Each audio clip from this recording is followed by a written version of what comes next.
Pas lindjes së fëmijës, Adrola Dushi zbulon si arriti të mos ketë striaja, sekreti i saj dhe kujdesi për trupin. Adrola Dushi, modelja e njohur që ka qenë ftuar në një podcast ku ka ndarë historinë e saj të rëndësishme të jetës. Ajo zbuloi për herë të parë për shtatzaninë e saj me djalin Troj, i cili është rezultati lidhjes me Adis Patushin. Adrola humorikisht tregoi se kur mori vesh se ishte shtatzan e mendoi abortin, duke e pasur parasysh moshën e saj të re dhe karrierën e ngarkuar si modele. Një tjetër temë e rëndësishme e diskutimit ishte kujdesi për trupin pas lindjes. Adrola ndau një sekret për gratë që kanë frikë nga shenjat e shtatzanisë.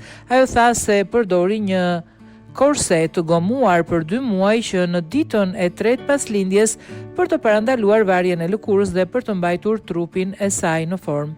Adrola theksoi se kjo praktikë ndihmoi shumë dhe që pas 2 muajsh nuk kishte asnjë shenjë nga eksperienca e saj e shtatzanisë. Vura korseton ditën e 3 pas lindjes dhe mbajta gjatë gjithë ditës, përveç se gjatë dushit. Ndihmoi për të humbur peshë dhe barku im doli si të mos kisha lindur kur, tha ajo, duke theksuar efektet pozitive që pati nga kjo praktikë. Tema e nënës dhe modeles që po kalon një periudhë të rëndësishme në karrierën e saj, përveç përkushtimit ndaj familjes, fëmijës, tregoi për vështirësitë dhe sfidat me të cilat përballet një grua në industri. Adrola Dushi shënoi ndjeshmërinë e saj si nën dhe aftësinë për të ruajtur profesionalizmin në botën e modës. Ky podcast ka tërhequr vëmendjen e publikut duke hapur diskutime